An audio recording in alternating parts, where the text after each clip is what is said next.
Welcome বন্ধুরা, আমি Saptaparni from বায়োলাইফ। আশা করি তোমরা সবাই খুব ভালো আছো। তো আজকে আমরা ক্লাস 12 ওয়েস্ট বেঙ্গল বোর্ডের একটা খুব গুরুত্বপূর্ণ বিষয় নিয়ে আলোচনা করতে চলেছি।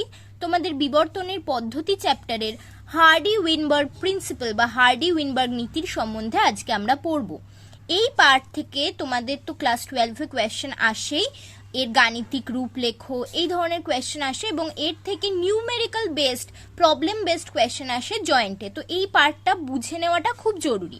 তাহলে চলো আর দেরি না করে আজকের ভিডিও স্টার্ট করা যাক। চ্যানেলে নতুন হলে অবশ্যই চ্যানেলটিকে সাবস্ক্রাইব করতে ভুলবে না এবং ভিডিও ভালো লাগলে লাইক এবং শেয়ার করে দিও। So okay, let's begin. তো দেখো, হার্ডি-উইনবার্গ নীতি কেন আমরা পড়ব? কোনো একটা নির্দিষ্ট পপুলেশনে বিবর্তন ঘটছে কিনা সেটা জানার জন্য এই হার্ডি-উইনবার্গ নীতি আমাদেরকে সাহায্য করে। তোমরা মনে রাখবে, হার্ডি-উইনবার্গ নীতিতে যা বলা হয় তা কিন্তু অ্যাকচুয়ালি থিওরিটিক্যাল বা হাইপোথেটিক্যাল। এটা কিন্তু নেচারে দেখা যায় না। ওকে, এই নীতিতে আমরা বলবো যে কখন কি কি শর্ত উপস্থিত থাকলে কোনো একটা মেন্ডেলীয় পপুলেশনে বিবর্তন হবে না সেই ব্যাপারে আমরা বলবো। অর্থাৎ হার্ডি-উইনবার্গ নীতি কিন্তু অ্যাকচুয়ালি প্রকৃতিতে তুমি দেখতে পাবে না। এই নীতির বিরুদ্ধাচরণটাই আমরা প্রকৃতিতে দেখতে পাবো। অর্থাৎ এই নীতির বিরুদ্ধাচরণ করা মানেই কি সেখানে বিবর্তন সংঘটিত হচ্ছে।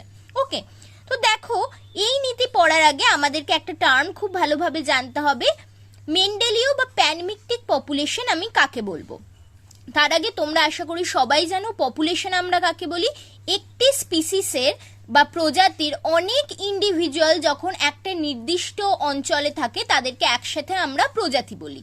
যেমন ধরো হোমো সেপিয়েন্স সেপিয়েন্স, এটি একটি প্রজাতি, মানুষের প্রজাতি। তাহলে এরকম অনেক মানুষকে একসাথে আমি বলতে পারি মানুষের পপুলেশন। তেমনি ধরো আমরা বলছি ধরো আম গাছ, ম্যাগনিফেরা ইন্ডিকা, ঠিক আছে? তো এই প্রজাতির অনেক আম গাছকে একসঙ্গে আমি বলবো ম্যাগনিফেরা ইন্ডিকার একটা পপুলেশন। এবারে কথা হচ্ছে মেন্ডেলীয় পপুলেশন আমি কাকে বলবো?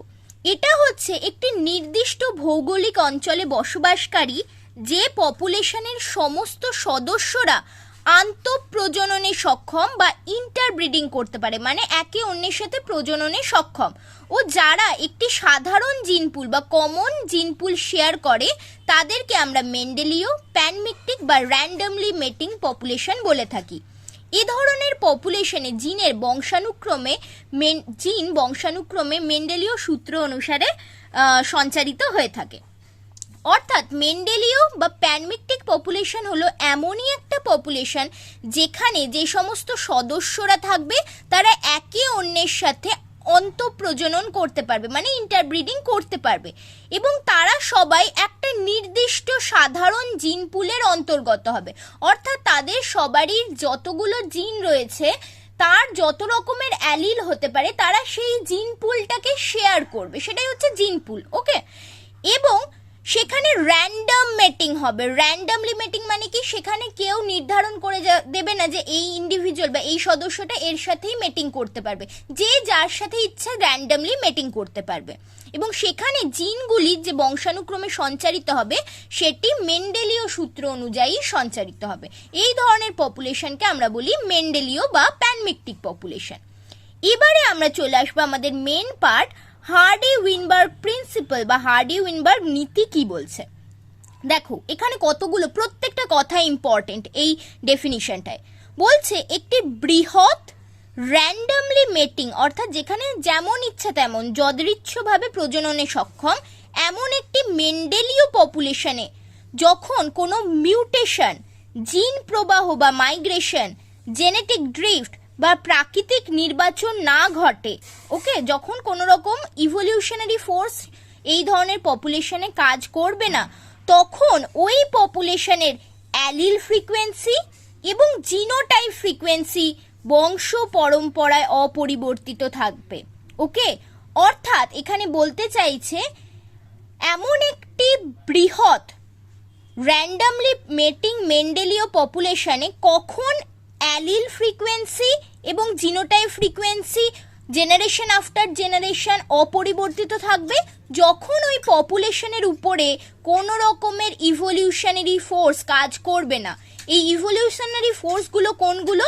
এগুলো হচ্ছে মিউটেশন, জিন প্রবাহ বা মাইগ্রেশন, জেনেটিক ড্রিফট এবং প্রাকৃতিক নির্বাচন। অর্থাৎ এই ইভলিউশনারি ফোর্সগুলো কাজ না করলে কোনো একটি মেন্ডেলীয় পপুলেশনে কখনোই অ্যালিল ফ্রিকোয়েন্সি এবং genotype frequency generation after generation change হবে না, অর্থাৎ ওই পপুলেশনে কোনো রকম বিবর্তন ঘটবে না, এটাই বলা হচ্ছে। এরপরে যে জিনিসটা আমরা আসবো, হার্ডি-উইনবার্গ সাম্যাবস্থা বা হার্ডি-উইনবার্গ ইকুইলিব্রিয়াম। এটা কি বলছে? এটা একই কথা, এই হার্ডি-উইনবার্গ প্রিন্সিপালকেই একটু ঘুরিয়ে বলা হচ্ছে যে বিবর্তন সৃষ্টিকারী বিভিন্ন শর্ত। কি কি শর্ত? 4টে শর্ত মনে রাখবে। No mutation, no gene flow, no genetic drift or no প্রাকৃতিক নির্বাচন বা ন্যাচারাল সিলেকশন। এগুলো যখন অনুপস্থিত থাকে, অর্থাৎ মিউটেশন, জেনেটিক ড্রিফট, জিন ফ্লো এবং ন্যাচারাল সিলেকশন এগুলি যখন অনুপস্থিত থাকে, তখন একটি বৃহৎ মেন্ডেলীয় পপুলেশনের অ্যালিল ফ্রিকোয়েন্সি এবং জিনোটাইপ ফ্রিকোয়েন্সির মধ্যে যে সাম্যাবস্থা গড়ে ওঠে তাকেই হার্ডি-উইনবার্গ সাম্যাবস্থা বলা হয়। অর্থাৎ এই হার্ডি-উইনবার্গ নীতি বা হার্ডি-উইনবার্গ ইকুইলিব্রিয়াম তোমাকে দুটো জিনিসই বলছে বা একটা জিনিসই বলছে যে কোনো একটি মেন্ডেলীয় পপুলেশন যারা র্যান্ডামলি মেটিং করতে পারে, যার সদস্যরা এরকম একটা বৃহৎ মেন্ডেলীয় পপুলেশনের অ্যালিল ফ্রিকোয়েন্সি এবং জিনোটাইপ ফ্রিকোয়েন্সি কখন কনস্ট্যান্ট বা অপরিবর্তিত থাকবে? যখন ওই পপুলেশনের উপরে কোনো রকম ইভলিউশনারি ফোর্স কাজ করবে না। কি কি হচ্ছে সেই ইভলিউশনারি ফোর্স? মিউটেশন, জিন প্রবাহ, জেনেটিক ড্রিফট এবং প্রাকৃতিক নির্বাচন। অর্থাৎ এই 4টি ইভলিউশনারি ফোর্স কাজ না করলে কোনো একটি বৃহৎ মেন্ডেলীয় র্যান্ডামলি মেটিং পপুলেশনের অ্যালিল ফ্রিকোয়েন্সি এবং genotype frequency generation after generation অপরিবর্তিত থাকবে এবং সেই পপুলেশনে কোনো রকম বিবর্তন ঘটবে না। ওকে, তো তাহলে এই হার্ডি-উইনবার্গ প্রিন্সিপালের কি কি শর্তাবলী আছে অলরেডি আমরা পড়ে ফেললাম। ওই শর্তাবলীগুলোকেই আরেকবার দেখে নেব যে 4টি ইভলিউশনারি ফোর্স তারা কাজ করবে না। কি কি?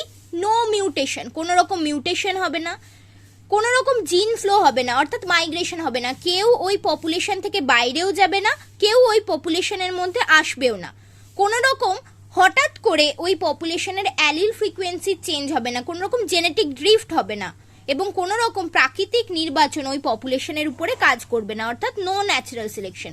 এই 4টি না হলে ওই যে পপুলেশন তার কিন্তু অ্যালিল ফ্রিকোয়েন্সি চেঞ্জ হবে না এবং অবভিয়াসলি যদি অ্যালিল ফ্রিকোয়েন্সি চেঞ্জ না হয় জিনোটাইপ ফ্রিকোয়েন্সিরও চেঞ্জ হবে না। এবং অবশ্যই আর দুটো কন্ডিশন থাকতে হবে যে পপুলেশনটা র্যান্ডামলি মেটিং হতে হবে, যে যার সাথে চাইবে ওই পপুলেশনের সদস্যরা সে তার সাথে মেটিং করতে পারে, প্রজনন করতে পারে। ওকে, সেখানে কোনো নির্বাচনবাদ থাকবে না এবং পপুলেশনটা লার্জ হতে হবে, বৃহৎ হতে হবে, যাতে আমরা যখন স্যাম্পলিং করছি সেই ত্রুটিটা যেন কম হয় পপুলেশনে। এই শর্তগুলি মানলেই, প্রথম 4টে শর্ত খুব ইম্পর্টেন্ট, এগুলি হচ্ছে ডিফারেন্ট ইভলিউশনারি ফোর্স, এগুলো কাজ না করলেই কোনো একটি র্যান্ডামলি মেটিং বৃহৎ মেন্ডেলীয় পপুলেশনের অ্যালিল ফ্রিকোয়েন্সি এবং genotype frequency generation after generation constant থাকবে বা অপরিবর্তিত থাকবে। এটাই হার্ডি-উইনবার্গ নীতি বা হার্ডি-উইনবার্গ প্রিন্সিপালের প্রধান বক্তব্য। এরপরে আমরা দেখে নেব কিভাবে এটির গাণিতিক রূপ আমরা বার করব। তো চলো ধরে নেওয়া যাক কোনো একটি র্যান্ডামলি মেটিং বৃহৎ মেন্ডেলীয় পপুলেশন আছে এবং সেই পপুলেশনে কোনো একটি নির্দিষ্ট জিনোটাইপকে নির্ধারণ করার জন্য যে জিন দায়ী তার 2টি অ্যালিল রয়েছে, অর্থাৎ বাই অ্যালিলিক সিস্টেমের কথা আমরা এখানে বলছি। কোনো একটা জিনোটাইপকে তো কোনো জিনই নির্ধারণ করে এবং আমরা জানি জিনের যে বিভিন্ন প্রকার রূপ হয় সেগুলিকে আমরা অ্যালিল বলি এবং বাই অ্যালিলিক সিস্টেমে যে কোনো একটা জিনের 2টিই অ্যালিল হতে পারে, প্রকট অ্যালিল এবং প্রচ্ছন্ন অ্যালিল। তো দেখো সেই জিনোটাইপ নির্ধারণকারী জিনের প্রকট অ্যালিল হচ্ছে ক্যাপিটাল এ এবং প্রচ্ছন্ন অ্যালিল হচ্ছে স্মল এ, এটা আমরা ধরে নিলাম। এবার আমরা মনে করে নিচ্ছি ওই পপুলেশনে প্রকট অ্যালিলের যে ফ্রিকোয়েন্সি সেটা হচ্ছে স্মল পি, তাহলে আমরা লিখতে পারি frequency of capital A equal to small P এবং প্রচ্ছন্ন অ্যালিল স্মল এর ফ্রিকোয়েন্সি হচ্ছে কিউ, তাহলে frequency of small A equal to small Q. Okay, এবার তোমরা বুঝতেই পারছো সিস্টেমটা যখন বাই অ্যালিলিক, অর্থাৎ যেখানে ওই জিনোটাইপ নির্ধারণকারী জিনের জন্য শুধুমাত্র 2টি প্রকারেরই অ্যালিল উপস্থিত, তাহলে ওই 2টি অ্যালিলের যে সমষ্টি হবে সেটা কত হবে? সবসময় 1 হবে, অর্থাৎ এখানে P plus Q equal to always 1 হবে। এটি হচ্ছে হার্ডি-উইনবার্গ প্রিন্সিপালের গাণিতিক রূপ, একটি গাণিতিক সমীকরণ P plus Q equal to 1, অর্থাৎ অ্যালিল ফ্রিকোয়েন্সি, প্রকট এবং প্রচ্ছন্ন অ্যালিল বা যতগুলোই অ্যালিল থাকুক না কেন তাদের ফ্রিকোয়েন্সির যোগফল সবসময় 1 হবে। Okay, P plus Q equal to 1। Next আমরা চলে যাচ্ছি জিনোটাইপ ফ্রিকোয়েন্সির জন্য। তো দেখো আমরা জানি এই পপুলেশনটা কেমন, র্যান্ডমলি মেটিং পপুলেশন। তো আমি ধরে নিলাম এই পপুলেশনে দুটি ইন্ডিভিজুয়ালের মধ্যে মেটিং হয়েছে, তারা দুজনাই হচ্ছে হেটেরোজাইগোট, অর্থাৎ ক্যাপিটাল এ স্মল এর সাথে ক্যাপিটাল এ স্মল এর মেটিং হয়েছে। তাহলে সেটাকে যদি আমি চেকার বোর্ডে আঁকি আমি কি পাবো, একজন হবে হোমোজাইগাস ডমিনেন্ট অর্থাৎ ক্যাপিটাল এ, দুজন হবে হেটেরোজাইগাস ক্যাপিটাল এ স্মল এ, এবং একজন হবে হোমোজাইগাস রিসেসিভ বা হোমোজাইগাস প্রচ্ছন্ন স্মল এ। এবার আমি এই প্রত্যেকটা জিনোটাইপ, তার মানে আমি এখানে 3 ধরনের জিনোটাইপ পাচ্ছি, এদের ফ্রিকোয়েন্সি লিখব। আমি ধরে নিলাম ক্যাপিটাল এ জিনোটাইপের ফ্রিকোয়েন্সি হচ্ছে P square, frequency of capital A equal to P square. কেন আমি পি স্কোয়ার লিখলাম, কারণ এখানে দুবার এ এসেছে, প্রত্যেকটি এর জন্য পি আমরা জানি, ঠিক আছে। ক্যাপিটাল এ অ্যালিলের ফ্রিকোয়েন্সি পি, তাহলে ক্যাপিটাল এ জিনোটাইপের ফ্রিকোয়েন্সি হবে পি স্কোয়ার। ওকে, নেক্সট যেটা হোমোজাইগাস রিসেসিভ বা প্রচ্ছন্ন স্মল এ জিনোটাইপের ফ্রিকোয়েন্সি ধরা হচ্ছে কিউ স্কোয়ার। কেন তোমরা বুঝতে পারছো, কারণ frequency of small A genotype equal to Q square. কেন, কারণ আমরা জানি frequency of small A allele equal to Q, তাহলে এখানে দুবার স্মল এ আছে, তাহলে অবশ্যই এটা কিউ স্কোয়ার হবে। এবারে আমরা ধরছি হেটেরোজাইগাস জিনোটাইপ, যেটা ক্যাপিটাল এ স্মল এ, তার ফ্রিকোয়েন্সি 2pq। এবার তোমার মনে প্রশ্ন আসতে পারে, এখানে একটি এ ক্যাপিটাল এ একটি স্মল এ আছে, তাহলে pq না হয়ে কেন 2pq হলো? কারণ এই ক্রসে তুমি কতবার দেখতে পাচ্ছ ক্যাপিটাল এ স্মল এ? দুবার এসেছে, তাই এখানে pq এর জায়গায় 2pq হলো। ওকে, বুঝতে পেরেছো? নেক্সট আমরা চলে যাব আমাদের যে সেকেন্ড ইকুয়েশন। দেখো আমরা ফার্স্ট ইকুয়েশন থেকে পেয়েছি P plus Q equal to 1, তার মানে পি প্লাস কিউ এর হোল স্কোয়ার ইকুয়াল টু 1। পি প্লাস কিউ এর হোল স্কোয়ারকে আমরা লিখতে পারি P square plus 2pq plus Q square equal to 1। এটি আমাদের হার্ডি-উইনবার্গ ইকুইলিব্রিয়ামের দ্বিতীয় সূত্র। তেমনই দেখো এভাবেও যেমন আমরা এটাকে দেখাতে পারি, তেমনই দেখো এই ক্রস থেকে যে 4 ধরনের আমরা প্রোজেনি পেতে পারি, তাদের বা 3 ধরনের আমরা জিনোটাইপ পেতে পারি, তাদের যে সমষ্টি, তাদের ফ্রিকোয়েন্সির যে সমষ্টি P square plus Q square plus 2pq equal to 1। Okay, এবার এই সমীকরণ থেকে তুমি কিভাবে অ্যালিল ফ্রিকোয়েন্সি বার করবে, ক্যাপিটাল এ অ্যালিলের ফ্রিকোয়েন্সি বা স্মল অ্যালিলের ফ্রিকোয়েন্সি, সেটার জন্য দেখো পরে আরও দুটো আমাদের সমীকরণ রয়েছে। দেখো স্মল পি কোন অ্যালিলের ফ্রিকোয়েন্সি? ক্যাপিটাল এ অ্যালিলের ফ্রিকোয়েন্সি।